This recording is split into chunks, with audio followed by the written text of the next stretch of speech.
What's going on, everybody? I'm Josh with Combat Sports Today. I'm joined by Shawn Tillman. How's it going, my man?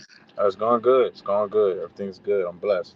Congratulations on your last fight, that second round highlight head kick at FuryFC 109, and picking up some new hardware along the way. Yeah. Thank you. Thank you very much. I appreciate it. Yeah, can you just walk us through that finishing sequence? He switched to southpaw, and he was doing a lot of head movement. Every punch I threw, he was parrying and like leaning hard to like the opposite side. And me and my coach, we always work this thing where we right hand, right kick.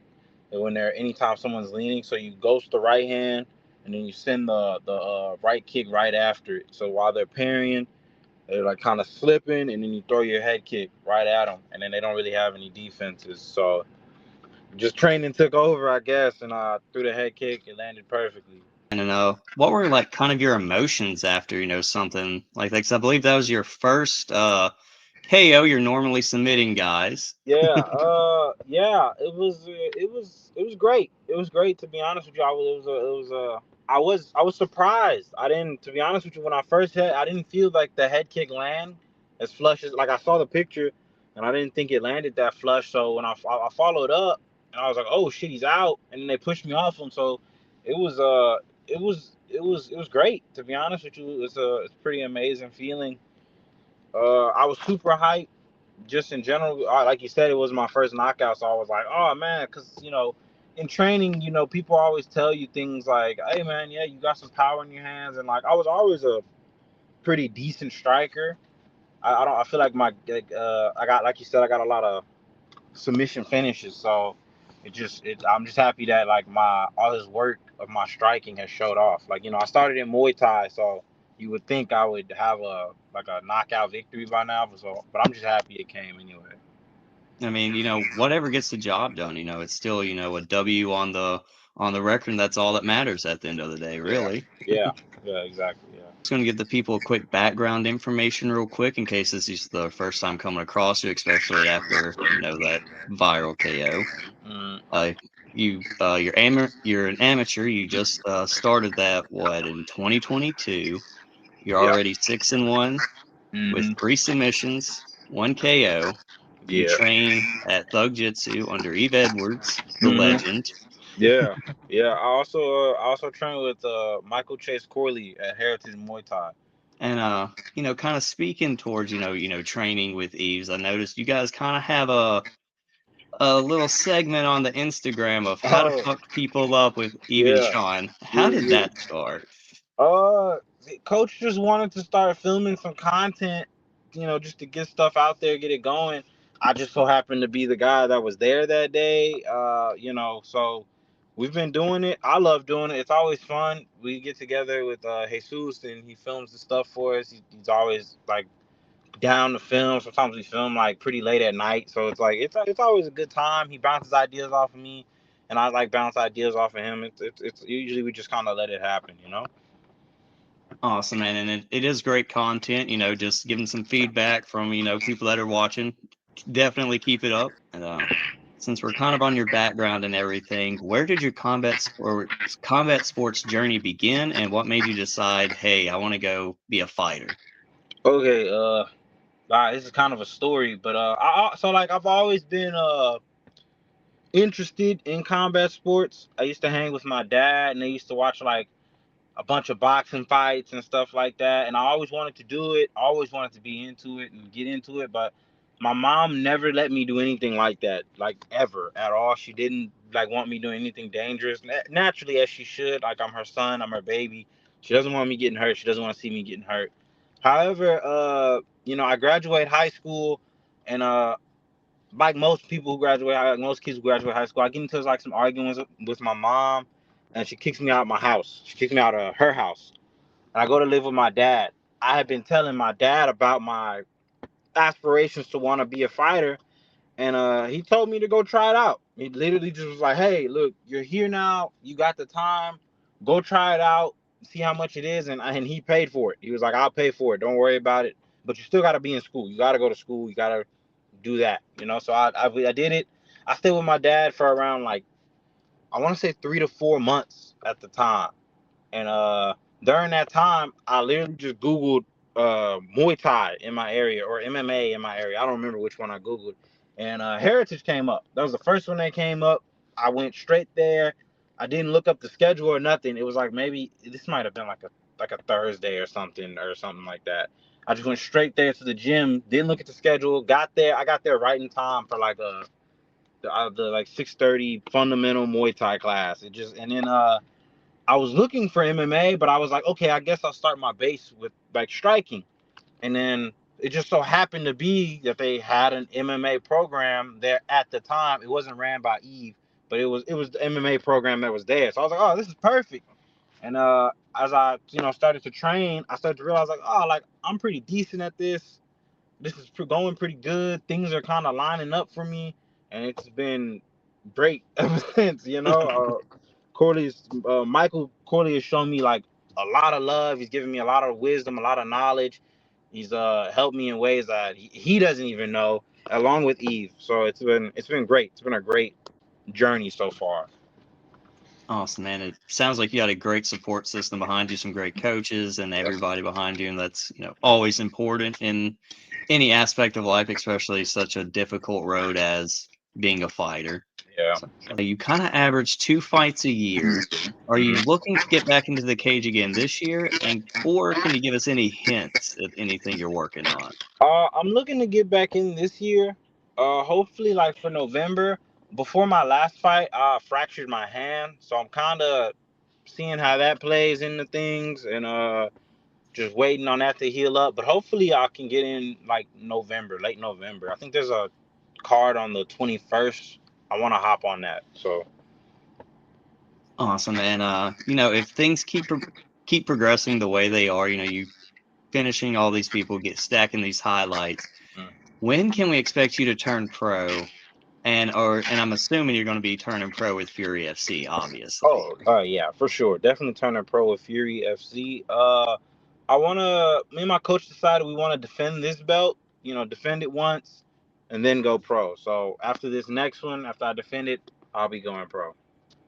Awesome. Great to hear. I know you're probably getting asked that a lot and probably Yeah. tired of answering that question, Yeah. probably. Yeah. A lot of people are asking me actually. And as a young fighter, you're coming up through the ranks. What makes you stay with Fury FC as opposed to, you see some people that bounce around from promotion to promotion. Well, they've been good to me. Eric's been great in finding me opponents and giving me like chances to like showcase my skills. Also, just it's hometown. It's the hometown promotion. It's also linked with UFC Fight Pass. That's a plus. But really, that hometown promotion is the one that gets me. So all my friends and family can come see me, and all the people at the gym can come see me. So that's really what it is for me. Awesome, and pretty much everybody I've interviewed from Fury kind of says the same thing about Eric and Yeah. everybody there. They're, excellent to work with and Yeah. things like that. And you spoke to, you started out in Muay Thai, and I believe you competed on a Submission Hunter Pro card. Are you thinking about maybe dabbling into some of those side quests in the Uh, future again? I might. Yeah, I might. That last one leaves like a sour taste in my mouth. So yeah, I'm looking into it. But right now, I'm definitely just focused on getting a fight. Maybe before I go pro, I might do another pro hunter, or after that pro fight, I might do one. But it's definitely something I'm interested in. It's good to stay competing. And I got just a few things kind of outside the fighting world ish to kind of wrap things up. What are your current 3 most repeated songs on your preferred music app? Oh, okay. Hmm. Okay, I've been listening to Spirit in the Sky a lot. That kind of like that's my like before practice song, so that's probably like one Spirit in the Sky. Can I look? Hold on. Can I let me Yeah, can I take a yeah, look? Okay, let me take a look. yeah. Spirit in the Sky is definitely number one. I've been jamming that a lot before practice and like during my runs, during training and stuff. I listened to Crunch Time by Chris Travis. If you don't know, now you know. I'm putting you on. That's a fucking banger. Pearls by Sade after training. After training, I always put on some type of Sade after training to calm my nerves and calm me down. It's pretty. That's always the move. Awesome. Always good to hear. And I don't know if you're a person that has had the same walkout song, but what kind of goes into your thought process of picking that song? Usually, man, it's whatever I'm feeling through camp, just letting things shuffle. But it's always someone. It's always a rapper from Houston, for sure. It's always a rapper or a group from Houston. Always. Always got to show that the hometown love, the Yeah. local Oh artists yeah. and support them Always as gonna show the well. hometown love. It's usually a rapper from Houston or a group from Houston for sure. Awesome. And do you have what's a hobby or an interest or something you have that kind of gets your mind off of the fighting world? Uh, I do a lot of bike riding. I just picked up reading actually. Like just reading like nonfiction books and stuff like that, just to kind of get my head off of it. Biking, walking, just kind of anything leisurely that I don't really got to think too much about.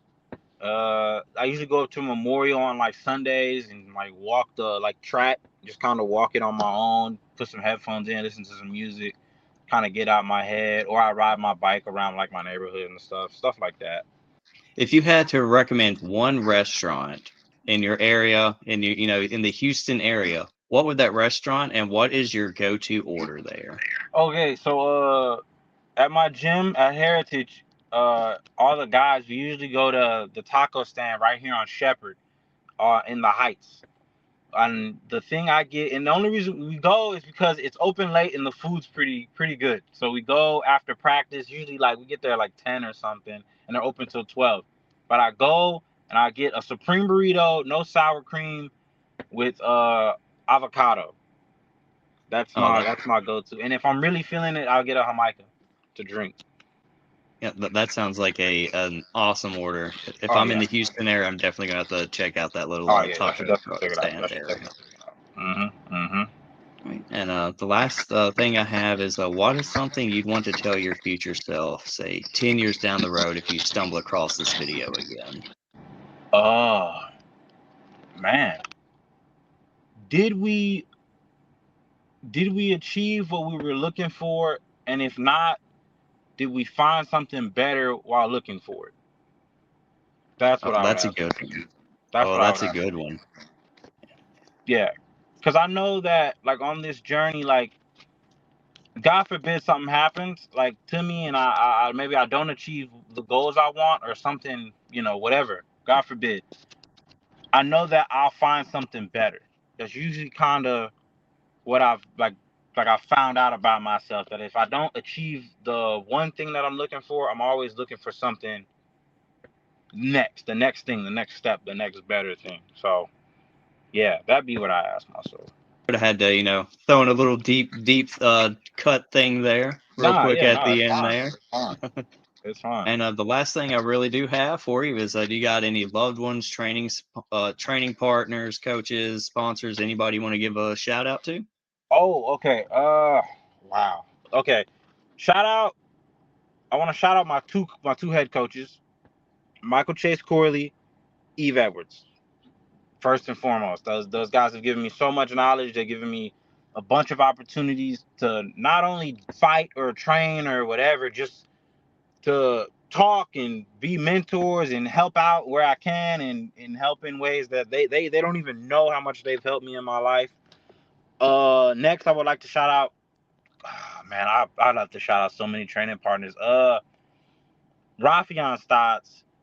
Uh he's been a huge mentor in my life. Not he doesn't really know it. I probably don't tell him enough, but just watching him train and watching what he does and how he operates has helped me mold myself into a better competitor, a better fighter, a better person in general. Adrian Yanez, Matt Schnell, uh, Sebastian Oyavides is someone else who's helped me. Kyle Todrank, fucking